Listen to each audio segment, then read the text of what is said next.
Саламатсыздар, құрметті әріптестер. Здравствуйте, уважаемые коллеги, жюри.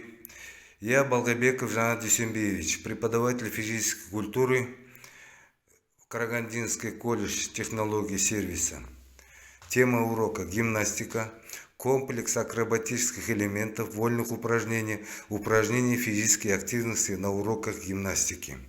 Цель обучения, которую достигает на данном уроке, демонстрировать творческие способности в процессе двигательных деятельностей. Цель урока: все учащиеся будут уметь в совершенстве выполнять гимнастические приемы. Большинство учащихся будет умение выполнять акробатические элементы, разучить комплекс упражнений с гимнастическими приемами. Некоторые учащиеся будут уметь оказывать помощь и моральную поддержку своим сверстникам, находить и устранять ошибки при выполнении упражнения, давать рекомендации по улучшению техники выполнения. Ход урока. Начало урока, организационный момент, построение, приветствие, психологический настрой, мотивация деятельности и участие на предстоящий урок.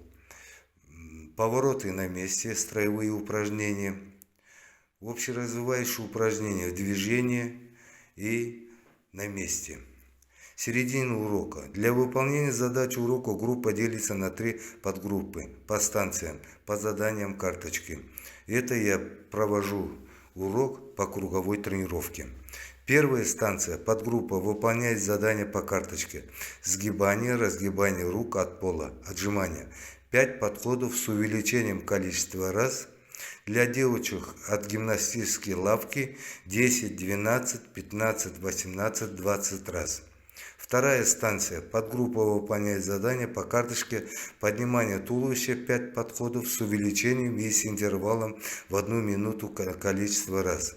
Для девочек 8, 12, 18, 22, 28 раз. Третья станция. Подгруппа выполняет задания по карточке прыжки через скакалку 5 подходов по времени. Для девушек 25, 30, 35, 40, 45 секунд. При этом соблюдать технику безопасности, соблюдение очередности, выполнение упражнения согласно по инструкциям. Прежде чем начать урок, я делю группу на подгруппы на 3. Переход между станциями выполняется по команде преподавателя, по сигналу, по часовой стрелке.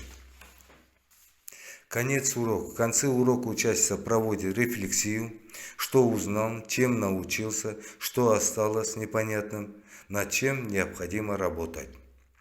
Дифференциация. На уроке были проведены разные способы преподавания. На уроках наблюдалось студенты, которые имеют слабую физическую подготовленность, которых я подобрал индивидуальную нагрузку для улучшения движения, а именно подходы на количество раз и время быстроты, ловкости, выносливости и правильной стратегии. Оценивание, самооценивание, взаимооценивание, формативное оценивание, рефлексия урока, самоанализ. Сосредоточить внимание учеников, объяснить, какие были допущены ошибки и недостатки, дать выполнить по группам и индивидуальные специальные упражнения для устранения этих ошибок, соблюдение дисциплин, соблюдать режим дня. Домашнее задание я дал им, исходя из темы урока, выполнять дома на правильное выполнение количества раз. Спасибо за внимание. Самоанализ урока. Урок прошел в активном режиме, в одном дыхании. Я провел урок по методу круговой тренировки. Этот метод хорош тем, что первое, плотность урока повышается, второе, простое меньше, третье, пульсометрия и хронометраж соблюдался. Частота сердечно-сосудистой системы на 3-4 подходе увеличился до 136 до 40 ударов в минуту.